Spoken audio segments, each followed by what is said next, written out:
تو یہ جو اس طرح کی یہ یعنی لوگ جو بھی ذہن سازی کرنے والے لوگ ہوتے ہیں، معاشرے میں افواہ سازی کرنے والے لوگ ہوتے ہیں، رائے عامہ ہموار کرنے والے ادارے ہوتے ہیں جو ایک خاص رخ پہ بیانیہ ترتیب دینا چاہتے ہیں، تو یہ ساری باتیں سنی سنائی ان پہ اور جو ہے نا وہ لگا کے، اور خاص طور پر آج کے میڈیا کے اعتبار سے یہ چیز بولتے ہیں میں کہ ایک واقعہ ہوتا ہے اور اس کے بعد وہ کسی نہ کسی گروہ سے منسوب کر دیا جاتا ہے، اس کی کوئی ہمارے پاس وہ جو ہے نا ثبوت نہیں ہوتا ہے، لیکن پوری قوم وہی کہنا شروع کر دیتی ہے کہ جو میڈیا کے جادوگروں نے اس کے کان میں پھونکا ہوتے ہیں۔ اب تو ہم کہاں پہنچ گئے نا، اب تو مطلب اعلیٰ ترین عہدوں پر فائز لوگ توہم پرستی کا شکار ہیں، وہ جنات اور پتہ نہیں کیا اور پیر اور فقیر اور وہ یعنی رابطے فلانا اور روحانیت، یہ ساری چیزیں وہ ہیں کہ جو در حقیقت سب کی سب توہم پرستی میں آتی ہیں۔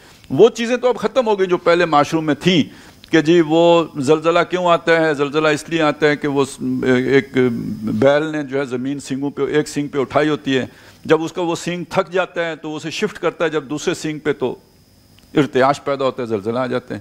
اب یہ دیکھیں نا، یہ کسی کا مشاہدہ تو نہیں تھا، یہ ایک اندازے پر مبنی کسی کے کوئی کہیں رات کسی نے خواب میں دیکھا، تو ہمارے ہاں تو سارے مطلب پوری شریعت بھی خواب پہ چل رہی ہوتی ہے۔ یہ مدرسہ کیوں بنایا؟ خواب پہ بنایا۔ یہ دین کا کام کیوں شروع کیا؟ خواب دیکھا تھا۔ تو یہ سارا جو خواب دیکھا تھا، اچھا یہ آپ نے یہ اتنا بڑا فساد کیوں کھڑا کر دیا؟ مبشرات ہیں۔ تو یہ ساری چیزیں وہ ہیں جو آپ کا کوئی حقیقی علم نہیں ہے، یہ مبشرات آپ کو رحمان نے دیے ہیں یا شیطان نے دیے ہیں، اس کا فیصلہ کون کرے گا؟ یہ خواب میں جو کچھ آپ کو نظر آیا یہ محفوظ ہے، یہ کیسے ثابت ہوگا؟ تو یہاں تو یعنی ایک طرف اللہ کی کتاب موجود ہے کہ دین کا کام کرنے کی ترتیب کیا ہے، آپ نے اس کو ایک طرف رکھ دیا۔ مجھے خواب میں یہ ترتیب آئی ہے، میں یہ لے کے چلوں گا۔ یہ موقف آپ نے جو بنا لیا، یہ محض ایک اپنے خواب کی بنیاد پر بنا لیا، تو یہ علم کے مقابلے میں ہے نا۔ علم تو یہ وہی ہے، اور علم دوسرا علم وہ ہے جو آپ کان سے جو ہے وہ سنیں، آنکھ سے دیکھیں، یا جو آپ کے حواس خمسہ کی گرفت میں آئے، تو دوسرا علم وہ ہے۔ ان دو میں سے ایک بھی نہ ہو تو وہ علم نہیں ہے، وہ ایک اندازہ ہے، وہ ایک وہم ہے، وہ ایک خیال ہے، وہ ایک غیر مستند بات ہے۔ تو گویا مسلمانوں کو اس بات سے روکا گیا ہے کہ ایک مسلم معاشرے کے اندر ان چیزوں کی کوئی اہمیت نہیں ہونی چاہیے۔ کسی نے خواب دیکھا، اس کی ذات کے لیے وہ خواب ہے، اس کی بنیاد پر وہ آ کے ہمارے اوپر دھونس نہ جمائے کہ میں نے خواب میں یہ دیکھا ہے اس لیے میں یہ کام کر رہا ہوں۔ ہمیں وہ دلیل دے کہ میں یہ کام کر رہا ہوں تو قرآن و سنت میں اس کا یہ جواز ہے۔ آپ کا خواب آپ کے لیے ہے، یا آپ کا خواب ہمارے لیے نہیں ہے۔ آپ نے استخارہ کیا ہے، آپ کا استخارہ آپ کے لیے ہے، وہ آپ کا استخارہ دوسروں کے لیے نہیں ہے۔ تو ہر آدمی نے اپنے علم کی بنیاد، اپنے موقف کی بنیاد، اپنی سوچ کی بنیاد، اپنے سٹانس کی بنیاد علم پر رکھنی ہے۔ یہ ہے جو بات۔ اور جب ایک معاشرے کے اندر یہ قدر رواج پا جائے تو تمام جو اس طرح کی افواہ سازیاں ہوتی ہیں، جھوٹے بیانیہ سازیاں ہوتی ہیں، اس سب کی جڑ کٹ جاتی ہیں۔ پھر بندہ تحقیق کرتا ہے، جی آپ یہ بات کہہ رہے ہیں تو کس بنیاد پہ کہہ رہے ہیں؟ آپ یہ الزام فلانے پہ دھر رہے ہیں تو بھئی یہ ٹھیک ہے، یہاں پہ دھماکہ تو ہوا ہے، لیکن آپ کہتے ہیں فلانے نے کیا ہے، تو اس کا کیا ثبوت ہے کہ فلانے ہی نہیں کیا؟ ہو سکتا ہے آپ نے خود کیا ہو، اس کو بدنام کرنے کے لیے اس کے ذمہ لگا دیا ہو۔ تو ایسا نہیں ہوتا کیا؟ دنیا میں لوگ ایسا نہیں کرتے؟ تو ایک مسلمان کو اس اعتبار سے یہ چوکنا ہونا چاہیے۔ یہ نہیں کہ بھئی وہ چونکہ میڈیا پہ بات آ گئی ہے تو جبریل علیہ السلام میڈیا پہ ہوتے ہیں، نہیں، جبریل علیہ السلام نہیں ہوتے، یہاں شیطان مردود لعین علیہ ما علیہ وہ ہوتے ہیں، یہاں کوئی علیہ السلام نہیں ہوتے۔ تو اس لیے ان باتوں کو بڑے اچھی طرح سے سمجھنے کی ضرورت ہے۔ پھر اس کا نتیجہ کیا نکلتا ہے، یہ ہے اہم بات۔ یہاں پہ خاص طور پہ جو زور دیا گیا ہے نا، وہ وحی کا بھی ذکر نہیں ہے یہاں پہ، چونکہ آگے الفاظ نوٹ کریں، ان السمع، بے شک سماعت، والبصر، اور جو دیکھنے کی صلاحیت، بینائی، والفؤاد، اس کا ترجمہ ہم دل کرتے ہیں، فؤاد، لیکن اس کا یعنی جو معنی بنا ہے نا فائدہ، یعنی سماعت سے بصارت سے آپ نے جو فائدہ اٹھایا۔ اب سماعت و بصارت سے جو ڈیٹا جاتا ہے وہ دماغ میں جاتا ہے، دماغ اسے پروسیس کرتا ہے، فائدہ وہ اٹھاتا ہے اور اس سے کوئی نتیجہ برآمد کرتا ہے۔ تو قرآن مجید میں دل کا بھی ذکر ہے، یہ نہیں کہ دل کا ذکر نہیں ہے، اور یہ کہ دل سوچتا نہیں ہے اور دل فیصلہ نہیں کرتا۔ قرآن کہتا ہے کہ یہ دل فیصلے کرتے ہیں، یہ دل سوچتے ہیں، یہ دل دیکھتے ہیں۔ اس کا ذکر قرآن مجید نے کیا ہے، ہم اس کا انکار نہیں کرتے، لیکن اس جگہ پہ دماغ کا ذکر ہے. یہ تو سیاق و سباق معین کرتا ہے نا کہ یہاں دل کا بات ہو رہی ہے یا دماغ کی بات ہو رہی ہے. تو یہاں جو ذکر ہے وہ دماغ کا ذکر ہے. تو دماغ ایک بہت بڑی صلاحیت ہے جو اللہ نے دی. آپ ذرا کبھی سوچ کے دیکھیں کہ ہم نتائج کیسے اخذ کرتے ہیں. یہ کتنا جو ہے اللہ تعالیٰ نے انٹیلیجنس کا نظام ہے جو ہمارے اندر فیڈ کیا ہوا ہے, بلٹ ان ہے. وہ ہمارا کوئی شعوری پروسیس ہوتا بھی نہیں, بس ایک ڈیٹا آتا ہے اور ہم اسے پروسیس کر کے کچھ نتائج نکال لیتے ہیں. تو جو اللہ نے یہ عظیم صلاحیتیں دی ہیں آپ کو, یہ سماعت کی صلاحیت ہے, یہ بصارت کی صلاحیت ہے, پھر اس کے ساتھ دوسرے حواس بھی جمع کر لیجئے, اور ان سے پھر نتائج اخذ کرنے کی صلاحیت ہے عظیم. یہ کسی اور مخلوق کے اندر اللہ نے یہ صلاحیت نہیں رکھی ہے. یہ نتائج اخذ کرنے کی صلاحیت تو معلوم یوں ہوتا ہے کہ شاید فرشتوں میں بھی نہیں ہے. وہ جو ہے نا سبحانک ما علم لنا الا ما علمتنا, تو وہ ایک علم تو ان دیکھتے تو وہ بھی ہیں, سنتے تو وہ بھی ہیں. تو یہ کون سے علم کے بارے میں وہ کہہ رہے ہیں کہ ہم تو اتنا ہی جانتے ہیں جتنا تو نے ہمیں ودیت کیا ہے. تو یہ ڈیٹا پروسیس کر کے نتیجہ نکالنا, یہ گویا فرشتوں میں, کچھ فرشتوں میں ہو تو ہو, لیکن بالعموم فرشتوں میں یہ علم نہیں ہے. وہ تو اللہ کے یوں سمجھیے کہ ایک ایسی مخلوق ہے کہ وہ وہی کرتے ہیں جس کا انہیں حکم دیا گیا ہوتا ہے. یعنی جیسے سورج چاند ستارے وہی کرتے ہیں جس کا انہیں حکم دیا گیا ہوتا ہے, تو فرشتے بھی وہی کرتے ہیں جن کا کہ انہیں حکم دیا گیا ہوتا ہے. اس سے ہٹ کر وہ جو پروگرام کر دی گئی ہوتی ہے اس سے دائیں بائیں نہیں ہوتے. آدم کے اندر اللہ نے یہ صلاحیت رکھی تھی کہ وہ نتائج نکالتا ہے, فیصلے کرتا ہے, اور یہی جب انہوں نے فرشتوں کے سامنے کر کے دکھایا تو اللہ نے کہا یہ میں بھی کرتا ہوں. تو میرا خلیفہ بننے کا حقدار یہ ہے جو کم از کم اس عمل میں مجھ سے قریب تر ہے, تو اس لیے میں اس کو خلافت دے رہا ہوں. یہ ہے وہ سارا جو, تو گویا انسان کو خلافت اس بنیاد پر ملی کہ اس کی سماعت, اس کی بصارت, اور اس کے اندر سے پھر فکر, سوچ, نتیجہ نکالنے کی صلاحیت. تو یہ جو صلاحیتیں اللہ نے دی ہیں بڑی عظیم صلاحیتیں ہیں. اور جو ہوتا ہے نا کفران نعمت, کسی نعمت کی قدر نہ کرنا اور کسی نعمت کا شکر ادا نہ کرنا, تو اس نعمت کی ناقدری اور ناشکری یہ ہے کہ آپ محض اندازوں پر باتیں کرنا شروع کر دیں, محض گمانوں پہ باتیں کرنا شروع کر دیں. تو اس کی قدر یہ ہے کہ آپ اپنا موقف ان جو بھی آپ کو ان وسائل سے جو معلومات ملیں, مستند معلومات, ان کے اوپر اپنا موقف رکھیں.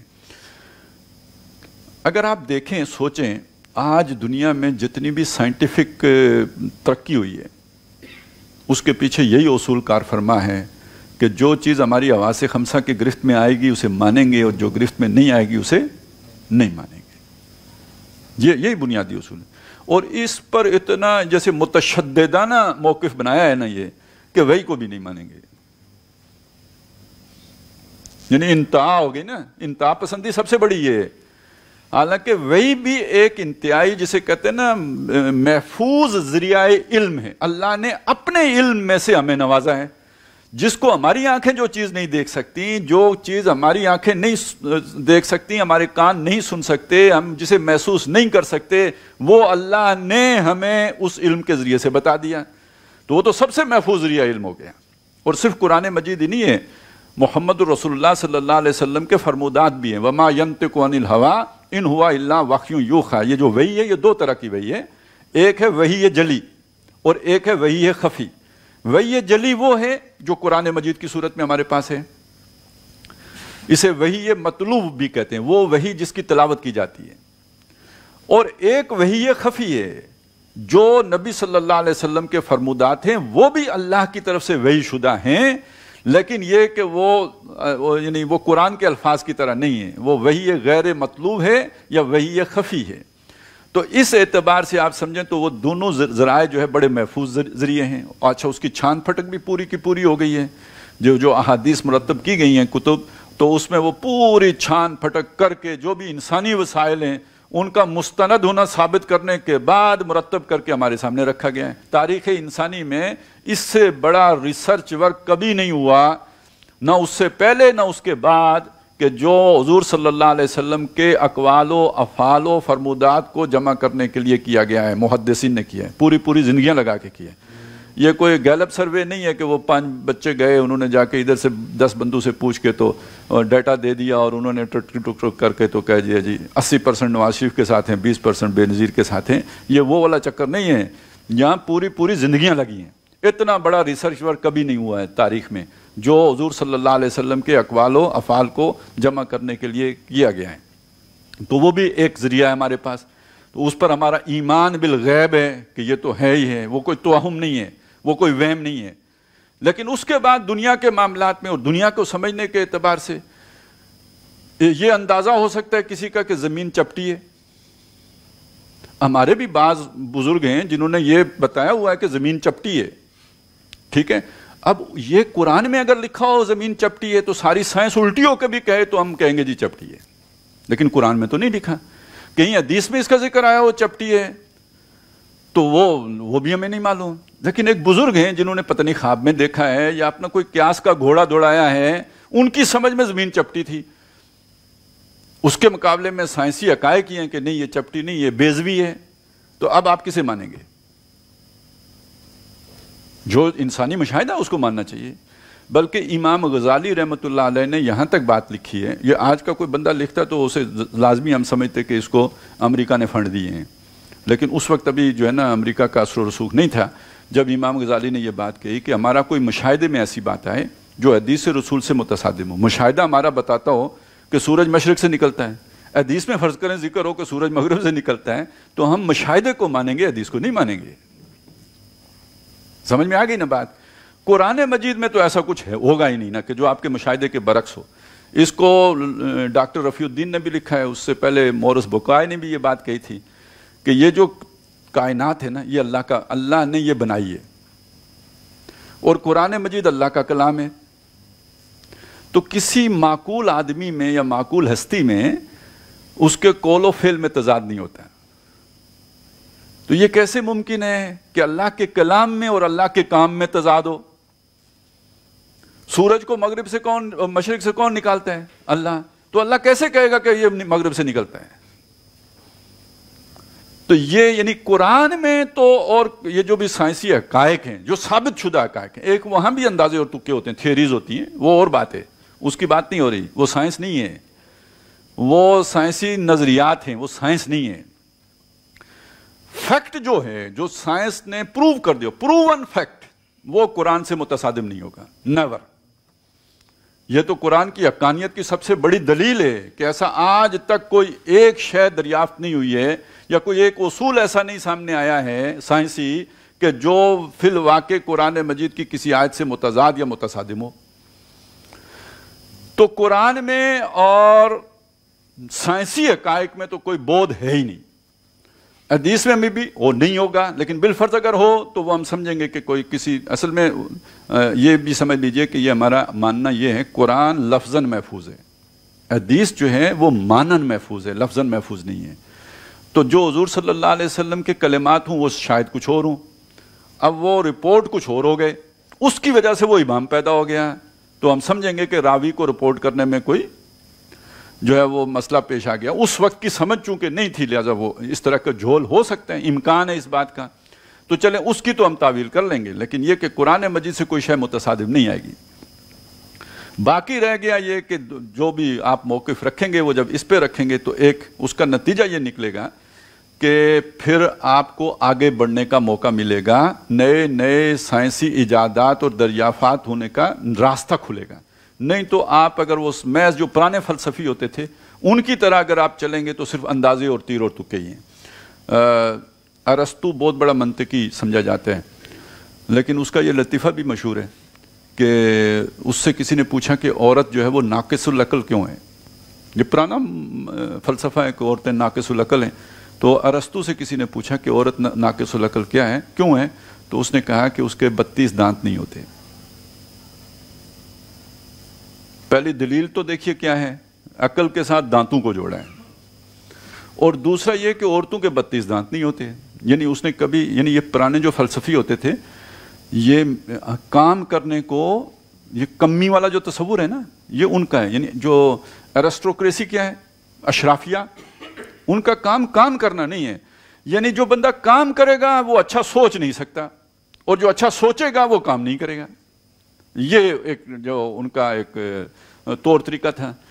تو یعنی سوچنے والا بندہ دنیا کا سب سے نکما آدمی، بالکل فضول، فالتو، گھر میں بند، اور وہ بس ہر وقت جو ہے نا وہ آنکھیں اوپر اٹھائے اور ٹھوڑی کے نیچے ہاتھ رکھے اور سوچتا رہے گا، نوکر چاہ کر اس کی خدمت کرتے رہیں گے، مٹھی چاپی کرتے رہیں گے، کھلاتے پلاتے رہیں گے. یہ بندہ سوچتا رہے گا. مفکر ایسا آدمی ہوتا ہے.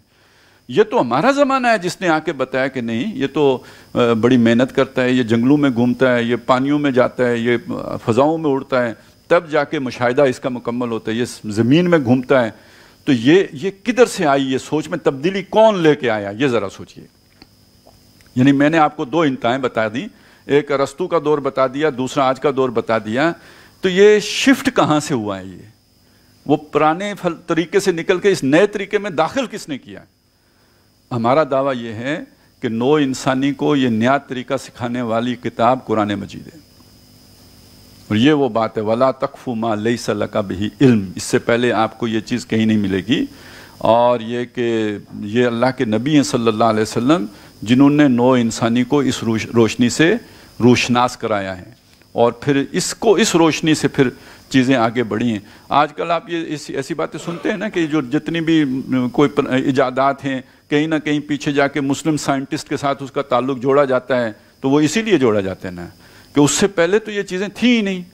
بلکہ یہ جو سائنس کی بنیاد ہے یہ بھی سمجھ لیجئے، لاجک دو طرح کی ہوتی ہے. لاجک سے ہم اصل میں وہ بھی ہمارا جو یہ پروسیس ہے نا نتیجہ نکالنے کا، تو یہ جس کا میں نے ابھی ذکر کیا کہ ہمیں ڈیٹا ملتا ہے تو پھر ہم نتیجہ نکالتے ہیں، تو وہ جو پروسیس ہے نا سمجھ لیں وہ لاجک ہے. تو وہ پروسیس دو طرح کا ہوتا ہے. وہ دو طرح کا پروسیس اس طرح ہوتا ہے کہ ہمیں ایک اصول معلوم ہے اور اس اصول سے ہم جزیات اخذ کرتے ہیں، نکالتے ہیں، استخراج کرتے ہیں اس اصول سے.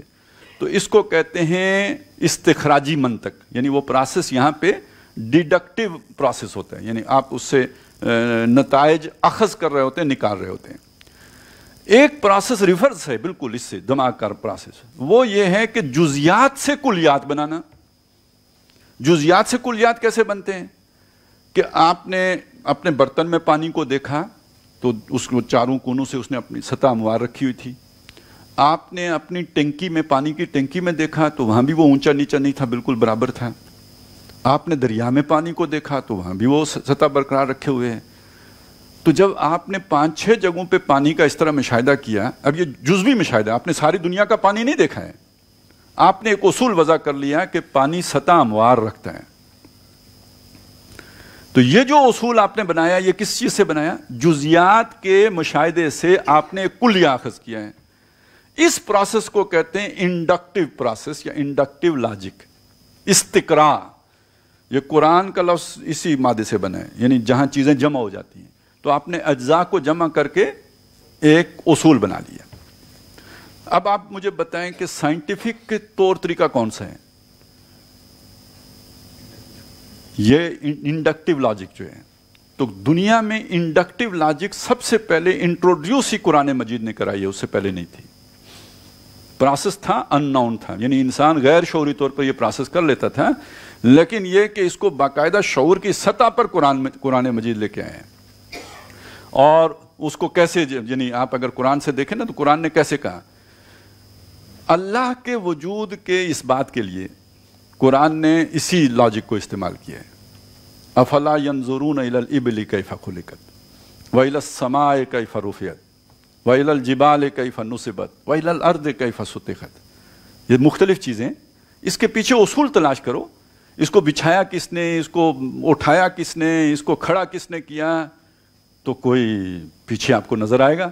کوئی خالق ہونا چاہیے، کوئی ہستی ہونی چاہیے. تو یہ ثبوت ہے کسی کے وجود کا. یعنی اللہ تعالیٰ کے اس بات کے لیے قرآن مجید نے استخراجی منطق نہیں استعمال کیے، اس سے ہو بھی نہیں سکتا تھا. تو وہ تو اتنی بڑی حقیقت ہے تو وہ اس کا استخراج کہاں سے ہوگا؟ ٹھیک ہے نا، وہ تو ہو نہیں سکتا. اس کے لیے جو کیا گیا ہے وہ یہ کہ یہ جزئیے سے جوڑ کر کسی بڑے نتیجے تک پہنچانے والا جو پروسیس ہے اس کو جو ہے وہ سٹارٹ کیا گیا ہے. اور یوں چل کے پھر انسان جب آگے بڑھا ہے، اچھا جو اللہ سے جڑنے کا جو نتیجہ نکلتا ہے تو اس کا ایک نتیجہ یہ ہے کہ پھر آپ پر نئے حقائق منکشف ہوئے. یعنی اس پروسیس میں جانے سے پھر انسان آگے بڑھا ہے. تو پہلے مسلمان بڑھے، پھر مسلمان سو گئے یا سلا دیے گئے. اصل میں یہ قرآن مجید صرف ایک ہی رخ پر تو تربیت نہیں کرتا ہے نا، یہ معاشرے کے اندر بھی انقلاب لے کے آنا چاہتے ہیں۔ مسلمانوں نے جب وہ نظام قائم کر لیا جو ظالمانہ تھا، جابرانہ تھا، تو قرآن مجید اس سے متصادم تھا۔ قرآن وہ افراد تیار کرتا ہے کہ جو بغاوت کرتے ہیں ظلم کے خلاف، تو یہ مسلمان بادشاہوں کو سوٹ نہیں کرتا تھا کہ قرآن مجید کی تعلیمات مسلمانوں کے اندر عام ہوں، لہٰذا نکال تو سکتے نہیں تھے قرآن کو، تو انہوں نے کہا سورہ یاسین پڑھو بندہ مر جاتا ہے، سورہ مزمل پڑھو رزق ملتا ہے، سورہ ملک پڑھو قبر میں جو ہے عذاب نہیں ہوتا ہے، اے ہی لگے رہو، سوچنے کی ضرورت نہیں ہے، اس پہ غور کرنے کے۔ آج بھی آپ اس روایت کو اگر لے کے چلیں گے، یہ آیت پڑھنے سے اتنے 1000 سال کے گناہ معاف ہو جاتے ہیں، یہ آیت پڑھنے سے بابے بھی بخشے جاتے ہیں، یہ آیت پڑھنے سے جن قابو آ جاتے ہیں، بس ان چکروں میں ڈال دو ان کو۔ عامل یہ آیت پڑھتے رہو تو حل خود چل پڑتا ہے، یعنی آپ پہلے تو ٹریکٹر نہیں تھے نا، انجن سے نہیں چلتے، جنات چلاتے تھے، تو یہ عمل قرآن یہ ہوتا تھا، یہ آیت پڑھو آپ کا مکان جن تعمیر کر کے چلے جائیں گے، تو ان چکروں میں لوگوں کو ڈال دیا، اس کے فہم اور سمجھ سے دور کر دیا۔ اور بہرحال اللہ تعالیٰ نے تو اپنے نور کو بجھنے نہیں دینا تھا نا، اور یہ بنی نوع انسان ساری کی ساری آدم کی اولاد ہے، تو یہ پھر شفٹ ہو گیا کہیں اور سے، وہ جا کے جیسے ہوتا ہے نا کینسر ادھر سے آپ روکیں تو کہیں دوسری جگہ سے جا کے نکلتا ہے، تو جہاں پاور ہوتی ہے تو وہ پاور پھر کہیں نہ کہیں سے اپنا اظہار کرتی ہے۔ تو اللہ نے انسانوں کے اندر یہ جو بیج ڈالا تھا، جب مسلمانوں نے اس کے پنپنے کا راستہ بند کر دیا، تو پھر اس کا جا کے آغاز جو ہے وہ رینائنسنس موومنٹ کے ذریعے سے مغرب سے ہوا۔ یہ ان کا ذاتی، وہ تو اندھیرے میں تھے، ڈارک ایجز میں تھے، وہاں بھی روشنی کی یہ کرن جو ہے یہ محمد الرسول اللہ صلی اللہ علیہ وسلم ہی کی ہے جو وہاں پہ پہنچی ہے، انڈائریکٹلی پہنچی ہے، ان کو ادراک نہیں کہ ہمارے پاس کہاں سے آئی ہے، لیکن یہ کہ گئی یہیں سے۔ اور یہ چیز ہم مسلمانوں میں سے اگر کسی نے سمجھی ہے یا دیکھی ہے یا جسے بیان کیا ہے پھر دھڑلے سے، تو وہ علامہ اقبال ہیں۔ علامہ اقبال نے ایک طرف یہ بات مانی ہے کہ یہ جو مغربی تہذیب ہے اس کا جو انر کور ہے یہ قرآنی ہے، اور یہ ان کی سوچ کا بیلنس ہے، کیونکہ ہمارے ہاں جو یہ مانے تو وہ پھر پورے کو جوں کا توں قبول کر لے گا، وہ کہے گا یہ تو قرآن ہے سارا، اس نے تو پھر ناچ گانے کو بھی قرآن ثابت کرنا ہے، اور اس ساری بے حیائی کو جو وہاں سے چلی آ رہی ہے اس کو بھی کہنا ہے کہ چونکہ انر کور قرآنی ہے لہذا چلے گا۔ لہذا ساتھ ہی انہوں نے یہ بات بھی کہی کہ اس میں کوئی شبہ نہیں کہ اس کا جو ڈیزلنگ ایکسٹیریئر ہے، نظر کو خیرہ کرتی ہے چمک تہذیب حاضر کی، یہ صنائی مگر جھوٹے نگوں کی رضا کاری ہے۔ یہ ہوتی ہے ایک بیلنس اپروچ کہ جو اس کا خیر ہے اس کو بھی آپ دیکھ لیں، جو اس میں شر ہے اس کو بھی پہچان لیں، یہ نہیں کہ کانے دجال کی طرح ایک ہی طرف ہو جائیں، اگر خیر سمجھائے تو کل خیر سمجھ لیا اور شر سمجھائے تو کل شر سمجھ لیا۔ ہمارا پرابلم یہ ہے کہ ہم اسے یا تو کل خیر مان کے اس کے وہ جو ہے وہ اسیر ہو جاتے ہیں، یا اسے کل شر قرار دے کے بالکل رد کر دیتے ہیں، جبکہ بیلنس بات کیا ہو، مسلمان کی بات ایسی ہونی چاہیے، اسے ظلم کسی بھی طرف نہیں کرنا چاہیے، اسے معتدل بات سامنے رکھنی چاہیے، اور معتدل بات یہی ہے کہ اس کا انر کور قرآنی ہے۔ وَلَا تَقْفُ مَا لَيْسَ لَكَ بِهِ عِلْمٌ ان السمع والبصر والفؤاد كل اولئک کان عنہ مسئولا۔ اور اس کا ڈیزلنگ ایکسٹیریئر جو ہے وہ بالکل شیطانی ہے۔ اور کیوں ہے کہ جب آپ کے مشاہدہ، جو آپ کی آبزرویشنز ہیں، جو آپ نے دنیا میں دیکھا ہے، جب اس سے آپ فلسفیانہ نظریات اخذ کریں گے اور معاشرے کے لیے رہنمائی اخذ کریں گے، تو اس کو لازم ہے کہ جیسے ہوتا ہے نا وہ ضرب دینا پڑتا ہے، بریکٹ سے کسی چیز کو باہر نکالیں تو جو باہر ویلیو موجود ہے اس سے ضرب دے کے ہی نکالیں گے نا، اس کے بغیر تو نہیں نکالیں گے۔ تو انسان کی یہ ساری صلاحیتیں جس بریکٹ کے اندر ہیں اس کے باہر قرآن ہے۔ تو جب آپ کسی فلسفیانہ نظریے پہ جائیں گے ان سائنسی نظریات کے ساتھ، یا آپ کسی تمدنی مسئلے کا کوئی حل نکالیں گے، کوئی سیاسی مسئلے کا حل نکالیں گے، یا معاشی مسئلے کا حل نکالیں گے، تو اسے قرآن سے ضرب دے کے نکالیں گے، تو تب آپ کا جو ہے خارجی جو وجود بنے گا وہ بھی ہدایت کے تابع بنے گا۔ جب آپ وہاں قرآن کو بائی پاس کر دیں گے تو پھر اس کے اندر زہر شیطان شامل کر دے گا۔ تو وہ وہاں پہ جو زہر ناکی اس کے خارج میں شامل ہوئی ہے کہ جب انہوں نے معاشرتی نظام بنایا سائنسی اصولوں پر اور انسان کو حیوان سمجھا۔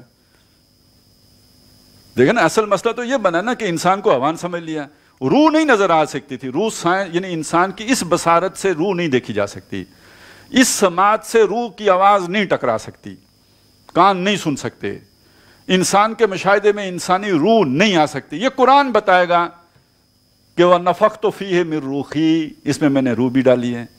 تو جب آپ روح بھی اس سے نکال دیں تو اندر سے انسان کون سا نکلے گا؟ حیوان. بھئی یہ انسان، اس کے حیوان ہونے میں کیا شبہ ہے جو اس کا حیوانی وجود ہے؟ صرف ایوالڈ حیوان ہے، اس کی عقل ذرا محدود ہے تو اس کی عقل بہت جو ہے وہ آگے نکلی ہوئی ہے. باقی تو یہ اس میں اور حیوان میں کوئی فرق نہیں ہے، ساری وہی چیزیں. ہمارے ہاں وہ جو بھی بحث ہوتی ہے جی بندر والی اور فلانے، بندر سے زیادہ تو گندا عمل وہ ہے جس سے اب ہم پیدا ہو رہے ہیں. وہ کون سا کوئی صاف ستھرا اور پاک اور طیب اور طریقہ ہے؟ اور وہ جو جرثومہ ہوتا ہے جو جا کے قرار پکڑتا ہے، وہ کیڑا ہی نہیں ہوتا. تو ایک محدود، یعنی جسے کہتے ہیں کمفرٹ زون میں جو چیز جلدی گرو کر جاتی ہے، وہ ایک اوپن ایئر میں اس نے گرو کرنے میں دیر لگا دی، اور تو کچھ بھی نہیں ہے. تو جب اس انسان کو دیکھیں گے تو یہ تو حیوان ہی ہے. تو جب حیوان ہے تو پھر وہ جو اصول حیوانوں کے وہ سارے انسانوں پر اطلاق کر دیں گے کہ حیوان کے اوپر یہ پابندی تو نہیں نا کہ بہن کون ہے، ماں کیا ہے، حیوان ہے. تو بھائی انسان کو بھی چھٹی ہونی چاہیے. حیوان پہ کوئی اس طرح کے قانون لاگو نہیں ہوتے تو انسان پر بھی اس طرح کے نہیں ہونے چاہیے. تو سیکس فری سوسائٹی ہونی چاہیے. تو یہ ساری چیزیں وہ ہیں کہ جب آپ نے قرآن سے ناطہ توڑا اور میتھ سائنس کی بنیاد پر اپنے دنیاوی جو بھی معاشرت کے اصول بھی مرتب کرنے شروع کر دیے تو پھر اس نے آپ کو حیوان بنا کے اور اللہ سے تعلق ٹوٹنے کے نتیجے میں فاسق بنا دیا. وَلَا تَكُونُوا كَالَّذِينَ نَسُوا اللَّهَ فَأَنسَاهُمْ أَنفُسَهُمْ أُولَٰئِكَ هُمُ الْفَاسِقُونَ. تو وہ حادثہ جو ہوا وہ اس وجہ سے ہوا. تو گویا اس کے اندر ایک وہ چیز موجود ہیں جو ہمارے اور ان کے درمیان کامن ہو سکتی ہے. ہمیشہ دعوت کا اصول یہ ہے تعالوا الی کلمۃ سواء بیننا و بینکم، آؤ اس کلمے کے طرف کہ جو ہمارے اور تمہارے درمیان مشترک ہے. تو مشترک بات یہ ہے کہ ہم اپنے علم کی بنیاد جو ہے وہ فیکٹ پہ رکھیں گے. اور پھر اس سے اگلی بات یہ ہے کہ بہرحال یہ ایک بہت بڑی جو ہے ہمارے پاس الحق کی جو ہے طرف سے کلام موجود ہے اور کلام حق موجود ہے، اس کے پر بھی ہم پرکھیں گے اور انسانی معاشرے کی تشکیل میں اس کو زیادہ اہمیت دیں گے اپنی عقل کی نسبت. تو تب جا کے معاشرہ صحیح رخ پر چل پڑے گا. لیکن اگر ہم اپنے علم کی بنیاد محض توہمات پر رکھیں گے تو معاشرہ، یعنی آپ اس گھر کا تصور کر لیں، معاشرے کو چھوڑیں نا، معاشرہ گھروں کے مجموعے کا نام ہے، خاندانوں کے مجموعے کا نام ہے. آپ اس گھر کا تصور کر لیں جس گھر میں بیوی شک کرنے والی ہو یا خامد شک کرنے والا ہو یا ساس شک کرنے والی ہو یا بہو شک کرنے والی ہو، اور پھر وہ ان میں سے کوئی عاملوں کے پاس بھی جانے والا ہو تو اور پھر یہ کہ جادو ہو گیا اور یہ ہو گیا ہے، ایک مصیبت خانہ نہیں بن جاتا؟ تو جب معاشرے میں یہ چیزیں مروج ہو جائیں تو نوٹیفیکیشن بھی ایشو کرنا مشکل ہو جاتے ہیں. کیا پیر صاحب بتائیں گے کہ کون سی تاریخ کو ایشو کرنا ہے؟ باقی ملک اگر جام ہو جاتا ہے تو ہو جائے، پوری دنیا رک جاتی ہے تو رک جائے، ہم نے تو پیر صاحب کے بتانے پہ نوٹیفیکیشن ایشو کرنا ہے. تو وَلَا تَقْفُ مَا لَيْسَ لَكَ بِهِ عِلْمٌ إِنَّ السَّمْعَ وَالْبَصَرَ وَالْفُؤَادَ كُلُّ أُولَٰئِكَ كَانَ عَنْهُ مَسْئُولًا. ان کے بارے میں سوال ہوگا. کل اولئک، یہ جو اللہ نے صلاحیتیں دی ہیں، آنکھیں دی ہیں، کان دیے ہیں، سوچنے کی صلاحیت دی ہے، سمجھنے کی صلاحیت دی ہے، پوچھا جائے گا کہ ان نعمتوں سے استفادہ کیا یا تیر تکے ہی چلاتے رہے یا اندازوں ہی پہ باتیں کرتے رہے.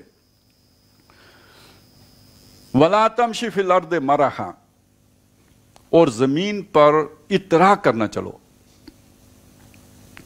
یہ اترا کر چلنا جسے ہم اکڑ کے چلنا کہتے ہیں، یہ تکبر کی علامت ہے. ایک آدمی جو اپنے آپ کو باقیوں سے ممتاز سمجھتا ہے، چوزن ون، اور باقیوں کو وہ سمجھتا ہے کہ یہ امیین ہیں یا یہ کہ یہ جنٹائل ہیں یا یہ کہ یہ گوئمز ہیں یا بلڈی سویلین ہیں. اس طرح کی سوچ جب کسی میں آ جاتی ہے تو اس کے اندر پھر دوسروں کے مقابلے میں اپنے آپ کو بڑا دیکھنے کا ایک خبت اس کے سوال، یعنی یہ تو پھر اسے پوری طرح اپنے شکنجے میں لے لیتا ہے.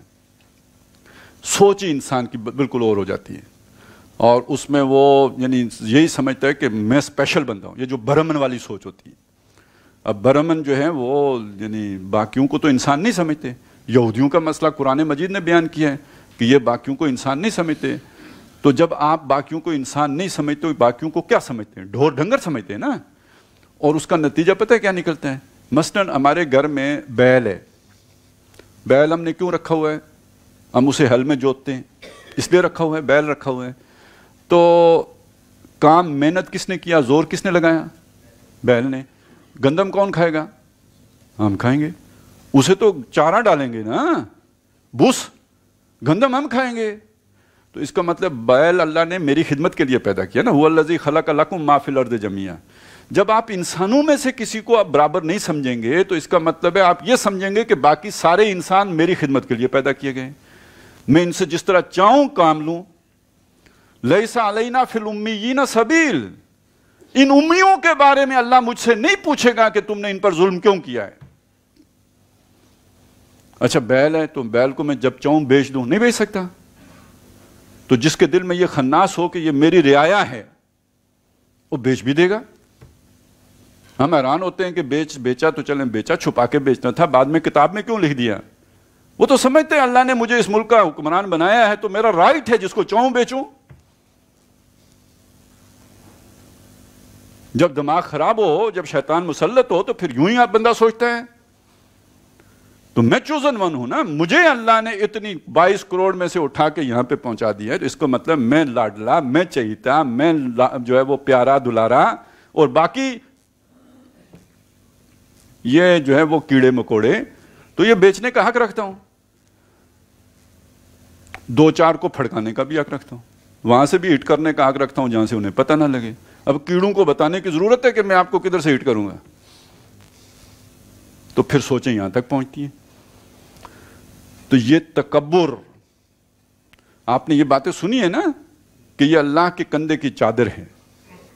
جو شخص تکبر اختیار کرتا ہے وہ اللہ کے کندھے کی چادر کھینچتا ہے، یعنی یہ انسلٹ کرنا کسی کی، اس زمانے میں یہی تھا نا، کندھے کی چادر عزت کی علامت ہے۔ کسی نے وہ آپ کی چادر اگر پکڑ لی، کھینچ لی، تو اس کا مطلب اس نے آپ کو ذلیل کر دیا۔ یہ گویا اللہ کے ساتھ مقابلہ کرنے والی بات ہے۔ چوزن اللہ ہے، یا پھر جس کو اس نے چن لیا، رسول ہیں اس کے بعد جس کو اللہ نے جو ذمہ داری دی ہے اس پر مکلف ہے، رسپانسبل ہے، اس سے پوچھ ہوگی۔ یہ اس کی رعایا نہیں ہے اس معنی میں کہ جیسے آپ کے بیل اور بکریاں ہیں، ان کے بارے میں اس سے پوچھا جائے گا۔ کلکم رائن وکلکم مسئول عن رعیتہ۔ ان کے ساتھ جو چاہو سلوک کرو، ایسا مسئلہ نہیں ہے۔ ان کی نسبت تمہارا امتحان بڑا ہے، تم کو بڑے امتحان میں ڈالا گیا ہے کہ اتنے لوگوں کی ذمہ داری تمہارے اوپر آ گئی ہے۔ تو جن کو پتا تھا تو وہ تو جب خلیفہ تھے تو کہتے کاش میں گھاس کا تنکا ہوتا، کاش میں درختوں پہ چہچانے والی چڑیا ہوتا۔ جنہیں پتا تھا رسپانسبلٹی کا کہ ہے کیا، جن کے جسم میں ذرا ضعف ہوا تو اللہ سے فریاد کی، اللہ اب یہ ذمہ داری اٹھانے کے قابل میں نہیں رہا ہوں، مجھے دنیا سے اٹھا لے۔ یہ حضرت عمر کا واقعہ نا، حج سے واپسی پہ، کہ جب انہیں لگا میں اب اتنی بھاگ دوڑ نہیں کر سکتا، عمر کا اب اس حصے میں آؤں، تو خود یعنی وہ ذمہ داری محسوس کر رہے ہیں۔ اور اگر یہ سوچ نہیں ہے، یہ رعایا ہے، اور وہ گھمنڈ اور تکبر ہے انسان کے اندر کہ میں باقیوں کی نسبت بڑا ہوں، تو پھر اس کا نتیجہ یہ نکلے گا کہ جائے بھاڑ میں رعایا نا، بکری جب چاہوں ذبح کروں، جب چاہوں بیچوں، جب چاہوں کھاؤں، جب چاہوں اسے کچھ دوں یا نہ دوں۔ تو یہ سوچ میں اتنا بڑا فرق آ جاتا ہے، اور یہ تکبر اتنا بڑا جرم ہے۔ اور جس معاشرے میں یہ تقسیم وجود میں آ جائے انسانوں کے درمیان، مستکبرین اور مستضعفین، کچھ لوگ اپنے آپ کو بڑا بنا لیں اور کچھ لوگ جو ہے بالکل نیچے دبے رہ جائیں، ان کے نیچے پسے ہوئے ہوں، سوسائٹی 2 طبقات میں تقسیم کر دی جائے، جو فرعون نے کیا تھا۔ سورہ قصص کے شروع میں فرعون کا جو سب سے بڑا جرم بیان کیا گیا کہ اللہ کے بندوں کو اس نے 2 حصوں میں تقسیم کر دیا تھا، ایک مستکبرین کا طبقہ تھا اور دوسرا مستضعفین کا طبقہ تھا۔ تو اللہ نے چاہا کہ اپنے بندوں پر احسان کرے، تو اس نے موسیٰ علیہ السلام کی والدہ کو کہا کہ جس کو دودھ پلاتی رہے، یہاں تک کہ جب خطرہ ہو تو اس کو تابوت میں ڈال کے سپرد دریا پاک کی ساری کہانی آپ کو معلوم ہے۔ یہ تقسیم انسانوں کے درمیان، یہ ظلم روا رکھنا، اسپیشل رائٹس دینا کچھ لوگوں کو، اور کچھ کو بلند و بالا کر دینا اور کچھ کو پست و زیریں کر دینا، یہ تکبر کی سب سے بڑی علامت ہے، سب سے بڑی علامت۔ 2 طرح کے قوانین بنا دینا، ایک کلاس کے لیے قانون اور ہے، ضابطہ اور ہے، طور طریقے اور ہیں، پروٹوکول اور ہے، دوسری کلاس کے لیے ضابطہ، قانون، پروٹوکول اور ہیں۔ یہ اللہ کی مخلوق میں یہ تقسیم کرنا، یہ تکبر کی سب سے بڑی علامت ہے۔ تو یہ علامتیں تو معاشرے میں پھر جو تباہی لے کے آتی ہے۔ اس لیے نا، ویسے اگر یہ کوئی انفرادی فعل ہوتا، میں اکڑ کے چلتا، صرف چلنے ہی سے اس کا تعلق ہوتا، اس سے آپ کو کیا مسئلہ ہوتا؟ صرف اتنا ہی ہوتا کہ ہو سکتا ہے آپ ذرا جلدی سے جا رہے ہوتے تو آپ کو رکنا پڑتا کہ بھئی یہ ایک اکڑ خان جا رہا ہے، اس کو گزر لینے دیں۔ لیکن یہ صرف اتنا سا مسئلہ نہیں ہے، یہ پورے نظام کو پھر خراب کر دینے والا مسئلہ ہے۔ لہٰذا اس کی اصلاح ضروری سمجھی گئی کہ وَلَا تَمْشِ فِي الْأَرْضِ مَرَحًا، زمین پر اکڑ کرنا چلو، اِنَّكَ لَن، اچھا بڑا پیارا انداز ہے جو یہاں اختیار کیا گیا، اِنَّكَ لَن تَخْرِقَ الْأَرْضَ وَلَن تَبْلُغَ الْجِبَالَ طُولًا۔ اچھا یہ جو اکڑی ہوئی چال ہوتی ہے، اس کے جو اظہار ہوتے ہیں وہ دو ہی طریقے سے ہو سکتے ہیں۔ ایک ہوتا ہے بندے کی گردن اکڑی ہوئی ہو، وہ جسے ہم کہتے ہیں اس کی گردن میں سریا ہے، تو مطلب یہ اکڑے ہوئے بندے کی گردن لازمی اکڑتی ہے۔ اور دوسرا ذرا وہ پاؤں ذرا زور سے زمین پہ مارتا ہے نا، وہ اکڑ خان ہے۔ پتہ نہیں آپ کے ہوا ہوگا نہیں، اصل میں ہمارے تو پہاڑی گھر ہوتے ہیں نا، تو وہ اوپر سے ذرا ان پہ مرغیاں شرگیاں بھی چڑھ جاتی ہیں۔ پنجاب میں تو گھروں کے اوپر مرغی کا چڑھنا ممکن نہیں ہوتا ہے، تو ہمارے ہاں ایک بات مشہور ہے، جب مرغا جوان ہوتا ہے تو وہ مکان کے درمیان نہیں چلتا، کہ وہ سمجھتا ہے کڑی ٹوٹ جائے گی، ہاں وہ ذرا سائڈ پہ جو دیواروں کے اوپر چلتا ہے۔ تو اس طرح جو بندہ اپنے آپ کو کچھ سمجھتا ہے تو وہ زمین پر پھر پاؤں ذرا زور سے مار کے چلتا ہے کہ پتہ لگے جی میں بڑی شے، وہ یعنی وہ اپنے تائیں اپنے آپ کو بہت بڑی بلا سمجھ رہا ہوتا ہے، حالانکہ ہے کہ 6 فٹ قد ہوگا، بہت جو ہے نا ہٹا کٹا ہو تو کیا 100 kg وزن ہوگا، اس سے زیادہ تو نہیں ہوگا، اس سے زیادہ ہو تو پھر ہاسپٹل لیٹا ہوگا۔ تو یہی اس کا کچھ کل اس کا جو اثاثہ ہے۔ اب اللہ کی اس زمین کے اوپر وہ اکڑ کے یوں چل رہا ہوتا ہے کہ جیسے زمین کو پھاڑ دے گا۔ تو اللہ نے بتایا اِنَّكَ لَن تَخْرِقَ الْأَرْضَ، بے شک تم اگر اکڑ کے پاؤں زور سے زمین پر مارو گے تو اسے پھاڑ نہیں سکتے۔ وَلَن تَبْلُغَ الْجِبَالَ طُولًا، اور گردن اکڑا کے پہاڑوں جتنی اونچی تو نہیں کر سکتے۔ اب پہاڑ ماؤنٹ ایوریسٹ بھی ہے، K2 بھی ہے، ٹھیک ہے، تو ویسے تو ہمارا یہ مارگلا بھی ہے۔ کوئی بندہ کتنا ہی اکڑ لے، مارگلا جتنا اونچا بھی نہیں ہو سکتا گردن اونچی کرنے سے۔ تو یہاں سمجھایا، یعنی یہ بھی ایک بڑا لطیف انداز میں اوقات یاد دلانا ہے کہ تمہاری اوقات ہے کیا پدی کا شوربہ۔ وہ اب بھی کبھی کبھی نظر آتا ہے، بہت کم، ایک چڑیا ہوتی ہے بلکہ چھوٹی سی، بہت چھوٹی سی چڑیا، اس میں سفید اور کالی دھاریاں ہوتی ہیں، اور اس کو ہمارے ہاں کہتے تھے ڈبا ٹسا۔ ٹسا ویسے بھی ٹسی چیز، چھوٹی چیز، اور ڈبا اس لیے کہتے ہیں اس کے رنگوں کی فرق کی وجہ سے، ڈبا ٹسا۔ تو اس کے بارے میں مشہور تھا کہ یہ ایک دفعہ کسی گھاس کے، وہ جو ہوتے ہیں نا گھاس زمین کے اوپر، اس کی کسی تند کے ساتھ اس کی ٹانگ اڑ گئی۔ اب وہ اڑ رہا ہے تو اس کی وہ چھوٹ نہیں رہی، تو کسی نے پوچھا کہ بھئی کیا کر رہے ہو؟ میں کہا نہیں ویسے زمین تول رہا ہوں۔ ڈبا ٹسا پھنسا ہوا کس میں ہے؟ گھاس کے تنکے کے ساتھ۔ کیا کہہ رہا ہے؟ زمین تول رہا ہوں۔ تو اس کی اوقات یہ ہے۔ اسی طرح تمہاری اوقات یہ ہے کہ زمین پہ پاؤں زور سے مار کے تم زمین پھاڑ نہیں سکتے، اور گردن اونچی کر کے پہاڑوں جتنی اونچی نہیں کر سکتے، تو پھر کیوں اکڑتے ہو؟ باقی یہ کہ محاذ جنگ پر دشمن کے مقابلے میں اس کی اجازت ہے، لہذا کہ اس اعتبار سے ٹریننگ بندہ لے، کچھ ایکسرسائز کرے کہ جناب کبھی دشمن سے آمنا سامنا ہوگا تو پھر اس کے بعد ہم اکڑ کے دکھائیں گے۔ لیکن آج کل کی جنگ میں تو آمنا سامنا ہوتا ہی نہیں۔ اب گائیڈڈ میزائل 3000 میل، 6000 میل، بین البر اعظمی، شارٹ رینج میزائل، فلانے میزائل، ایٹم بم، تو اب تو آمنے سامنے والا مقابلہ ہی نہیں، تو پھر وہ بھی اکڑ والی وہ ایک دلیل بھی ختم ہو گئی۔ بس ایک وہ ان کی باقی ہے، وہ جو کون سے ہیں اپنے واگا بارڈر والے۔ وَلَا تَمْشِ فِي الْأَرْضِ مَرَحًا إِنَّكَ لَن تَخْرِقَ الْأَرْضَ وَلَن تَبْلُغَ الْجِبَالَ طُولًا كُلُّ ذَلِكَ كَانَ سَيِّئُهُ عِندَ رَبِّكَ مَكْرُوهًا، یہ سب کے سب تیرے رب کی نظر میں سیئات ہیں، برائیاں ہیں، مکروہا ناپسندیدہ برائیاں ہیں۔ کہنے کو بہت ہلکی پھلکی بات لگے گی، لیکن انتہائی مکروہ بات ہے، انتہائی ناپسندیدہ بات ہے، اور اللہ تعالیٰ کی نظر میں یہ بہت برے اعمال ہیں جو اگر ان میں سے کوئی کرو گے۔ اب یہاں کل وہ ساری باتوں کے لیے آ گیا جو ہم نے پیچھے پڑھی ہے، یعنی اس میں پہلی بات اللہ کے سوا کسی کی عبادت کی جائے، دوسری بات ماں باپ کے ساتھ احسان کیا جائے یعنی ان کی ناقدری نہ کی جائے، تیسرا یہ کہ جو مفقود الحال لوگ ہیں، محروم طبقات ہیں، ان کا لحاظ رکھا جائے۔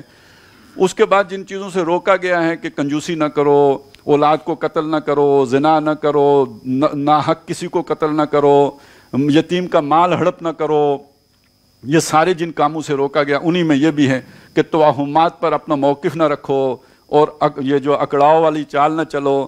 یہ سارے اعمال وہ ہیں کہ یہ اچھے اعمال نہیں ہیں، اللہ کی نظر میں برے اعمال ہیں۔ کل ذالک کان سیئہ عند ربک مکروہا۔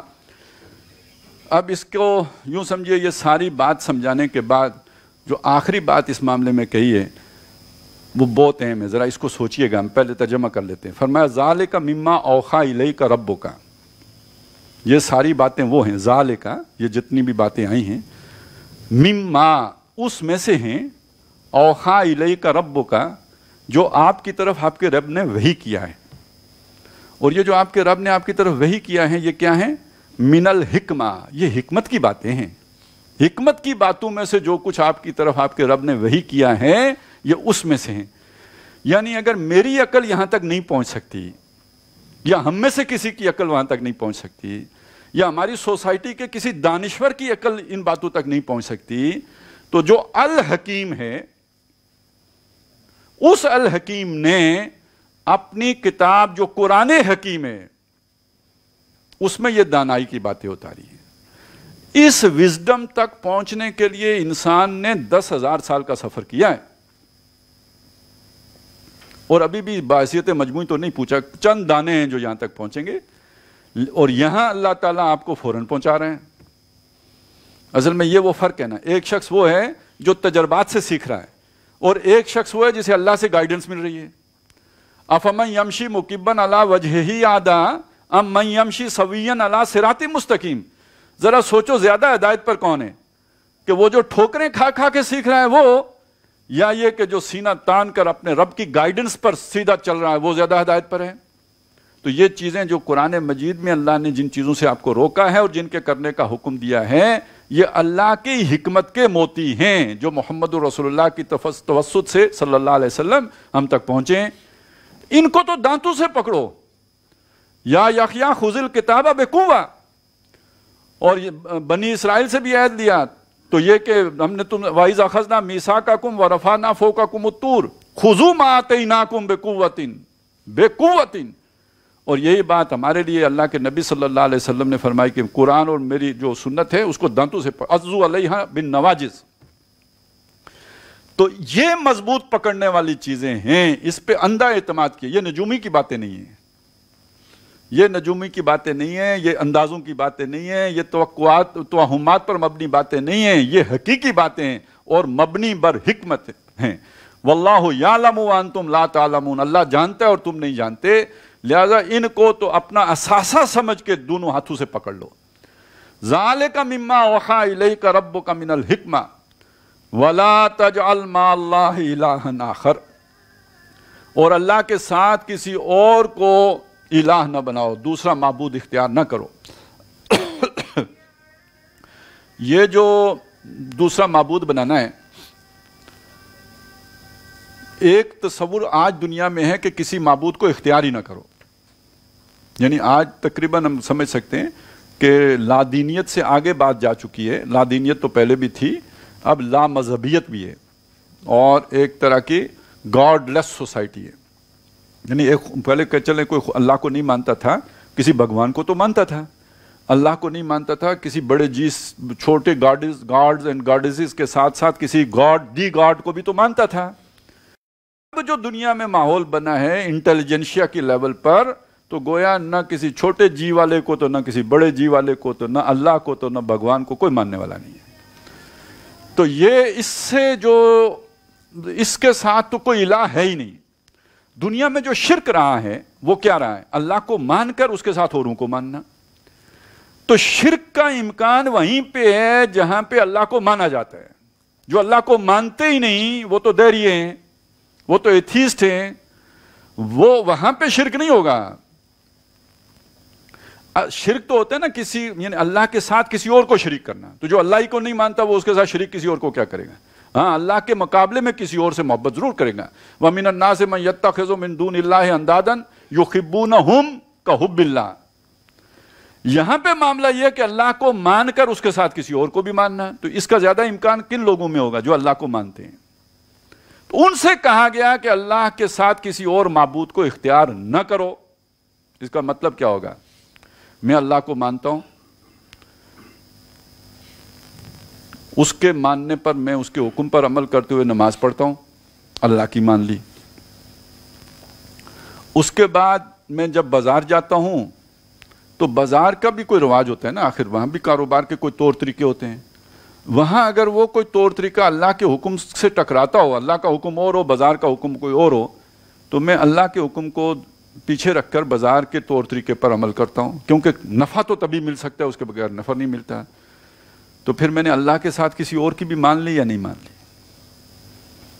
جب میں عدالت جاتا ہوں تو فیصلہ اللہ کے حکم کی بجائے کسی اور کے حکم کے مطابق کرواتا ہوں. آج کے دور کے شرک کو پہچانے نا, تو یہ اللہ کے ساتھ دوسرے الہ کو ماننے والی بات. الہ کا لفظ جو ہے کسی کو حاکم ماننا, الہ صرف معبود ماننا ہی نہیں ہے, پرستش والی بات ہی نہیں ہے اس کے اندر. اس کے اندر وہ باقاعدہ حاکم ماننے والی بات ہے, حکم ماننا کسی کا. قرآن مجید نے اس انداز میں اس کا ذکر کیا ہے. افرائیت من اتخذ الہہ ہواہ. آپ نے اس شخص کو دیکھا کہ جس نے اپنی ہوا کو, اپنی خواہش کو اپنا الہ بنا لیا. اب آپ سوچئے کبھی کسی نے اپنی خواہش کو سجدہ کیا؟ کوئی حمد و ثنا اپنی خواہش کی پڑی ہو؟ ایسا نہیں ہوتا. خواہش پر چلنا گویا خواہش کو الہ بنانا ہے, اس کا حکم ماننا, خواہش پوری کرنا. اسی معنی میں فرعون الہ اور رب تھا. یعنی جو فرعون نے کہا نا انا ربکم الاعلی, تو وہ کس معنی میں کہہ رہا ہے؟ تمہیں میں نے پیدا کیا. مطلب فرعون یہ دعویٰ کرتا کہ تمہیں میں نے پیدا, کوئی مانتا اس کی یہ بات؟ فرعون یہ دعویٰ کرتا آسمان زمین میں نے بنائے, کوئی مانتا؟ تو وہ پاگل تھا یہ دعویٰ کرے. تو کس معنی میں الہ تھا یا رب تھا؟ حکم میرا چلے گا. الیس لی ملک مصر, کیا مصر کی بادشاہی میری نہیں ہے؟ موسیٰ کدھر سے آ گیا؟ یہ موسیٰ علیہ السلام کے مقابلے میں اس نے کہا تھا نا. اللہ کہتا ہے کہ بادشاہی میری ہے آسمانوں اور زمین کی. اب ادھر فرعون کھڑا ہو کے کہہ رہا ہے کہ مصر کی بادشاہی میری ہے. بیچ میں موسیٰ علیہ السلام ہے جو اللہ کی بات کرنے والے ہیں کہ یہ بھئی اللہ کی بادشاہی ہے, تم اس کے نمائندے کی حیثیت سے تو چل سکتے ہو. انہوں نے کہا نہیں, مصر کی بادشاہی میری ہے. اور اس جو ہے وہ کانٹیکس میں وہ یہ بات کہہ رہا ہے انا ربکم الاعلی, میں تمہارا اعلیٰ رب ہوں. اور رب بمانا ماسٹر, آقا, کہ تمہارے اوپر میرا حکم چلے گا, تم میرے غلام ہو, تمہیں میری بات ماننی ہوگی. اتھارٹی میرے پاس ہے آرڈر کرنے کی, مقنن میں ہوں, قانون سازی میں کروں گا, جو میں قانون دوں گا اس پر تمہیں چلنا ہوگا, کسی اور کا قانون میرے ملک میں نہیں چلے گا. تو وہ تو آ کے برابر کھڑا ہو گیا نا اللہ کے. اب جو اس کے قانون کو مان لے گا ادھر جا کے موسیٰ علیہ السلام کے ساتھ نمازیں بھی پڑھ لے گا. اس نے شرک کیا یا نہیں کیا؟ اسی معنی میں قرآن مجید نے یہود کے علماء اور ان کے جو درویش ہیں ان کو رب کہا ہے. اتخذوا اخبارہم و رہبانہم اربابا من دون اللہ. انہوں نے اپنے اخبار کو اور اپنے رہبان کو اللہ کے مقابلے میں رب بنایا ہوا ہے. یعنی جو وہ تشریح کریں گے قرآن کی اور تورات کی, وہ آخری ہے, اس پر کوئی سوال نہیں اٹھایا جا سکتا, وہ ماننی پڑے گی. وہ ہفتے کے دن جو ہے وہ تجارت, وہ مچھلیاں پکڑنے کا راستہ نکال لیں تو کوئی کوشچن نہیں ہو سکتا. مقدس ہستی ہیں, توہین وہ ہو جائے گی, رسالت ہو جائے گی, یا توہین رہبان ہو جائے گی, تو ان کو سے پوچھا نہیں جا سکتا. پوچھو گے تو گستاخی ہے, پوچھو گے تو بدتمیزی ہے, پوچھو گے تو سوء ادب ہے. تو جس کا ادب اس درجے میں کیا جائے, جس کو یہ مقام دے دیا جائے کہ وہ کوشچن ہو ہی نہیں سکتا, تو یہ تو صرف اللہ کا مقام ہے. تو اتخذوا اخبارہم و رہبانہم اربابا من دون اللہ. تو اس کو سمجھ لیجئے, اللہ کے ساتھ کسی اور کو معبود نہ بنانا. تو یہ ہمیں اس معاملے میں بے فکر نہیں ہونا چاہیے کہ ہم شرک سے پاک ہیں۔ نبی صلی اللہ علیہ وسلم نے فرمایا کہ شرک جو ہے ایک ایسی شے ہے، یعنی شرک کی اقسام ہے نا، شرک جلی بھی ہے، شرک خفی بھی ہے، اور شرک کو پہچاننا اتنا ہی مشکل ہے جتنا سیاہ اندھیری رات میں کسی سیاہ چٹان کے اوپر سیاہ چیونٹی کو دیکھنا مشکل ہے۔ تو یہ تو پھر اس کے بارے میں چوکنا ہو کہ بندہ زندگی گزارے گا تو شرک سے بچے گا، نہیں تو ہو جائے گی، نہ چاہتے ہوئے بھی ناسمجھی میں ہو جائے گی۔ ہو سکتا ہے ہم بھی اس میں ملوث ہوں، تو ہر وقت چوکنا رہنے کی ضرورت ہے۔ تو آخری بات اس میں آ کے یہ کہی کہ اللہ کے ساتھ کسی اور کو شریک نہ کرنا۔ اچھا، یہ شروع میں پہلی بات بھی کیا تھی؟ وَقَضَىٰ رَبُّكَ أَلَّا تَعْبُدُوا إِلَّا اللَّهَ، اللہ نے فیصلہ کر لیا تیرے رب نے کہ اس کے سوا کسی کی عبادت نہیں ہوگی۔ سارے احکام دے کے بعد جا کے ختم بھی اسی پہ کی، گویا شرک کا خاتمہ اور توحید کا اس بات، یہ پورے معاشرتی پروگرام جو ہوگا اس کا اول و آخر ہے۔ آپ معاشرے کی اصلاح چاہتے ہیں تو اصلاح کا پہلا قدم کیا ہے جی؟ توحید۔ اور اصلاح کا آخری جام پہ جا کے آپ سربا مہر کریں گے، اسے ڈھکنا بند کریں گے، وہ کیا جی؟ توحید۔ تو کوئی اصلاح معاشرہ کا پروگرام، حقیقی اصلاح معاشرہ کا پروگرام ہو ہی نہیں سکتا جو توحید کے پیغام کے بغیر ہو۔ قرآن مجید جو معاشرے کی اصلاح کرنا چاہتا ہے اس کا اول و آخر توحید ہے، اور باقی سارا اس کے اندر ہے، پورا پیکج اس بریکٹ کے اندر ہے جس کے آغاز اور اختتام میں توحید ہے۔ تو وَلَا تَجْعَلْ مَعَ اللَّهِ إِلَٰهًا آخَرَ فَتُلْقَىٰ فِي جَهَنَّمَ، یہ کام اگر کیا تو تو جا پڑے گا دوزخ میں۔ ملومًا مدخورا، ملامت زدہ، ملامت کیا ہوا ہو کے، مدخور دھکے دیا گیا ہو کے، مطلب دھکیل کر، دھکے مار کر، ذلیل و خوار کر کے دوزخ میں ڈال دیا جائے گا اگر یہ شرک اللہ کے ساتھ کسی کا کیا تو۔ اب آخری آیت ہے جس میں اصل میں مشرکین مکہ کے خاص شرک کا ذکر کیا گیا ہے۔ آپ کو معلوم ہے کہ ان کا ایک شرک یہ بھی تھا، وہ دیوی دیوتے بھی تھے، لیکن ایک شرک یہ بھی تھا کہ وہ فرشتوں کو اللہ کی بیٹیاں مانتے تھے، اور یہ شرک انہوں نے اس لیے اختیار کیا تھا کہ یہ بیٹیاں بہت لاڈلی ہوتی ہیں اور خود قتل کر دیتے تھے، لیکن سمجھتے یہ تھے کہ بیٹیاں لاڈلی ہوتی ہیں، اور اللہ کی بیٹیاں جو اللہ سے بات کریں تو اللہ ان کی بات ٹالتا نہیں، تو ہم ان فرشتوں کو اس لیے پوجتے ہیں کہ وہ اللہ کے ہاں ہماری سفارش کریں گے اور نتیجے میں ہم جنت چلے جائیں گے۔ یعنی جو اللہ نے کام بتائے وہ نہیں کریں گے، البتہ جنت جانے کے لیے اللہ کی بیٹیوں کو استعمال کریں گے، تو اس لیے وہ بیٹیاں گھڑ کے پھر اللہ کو دی بھی۔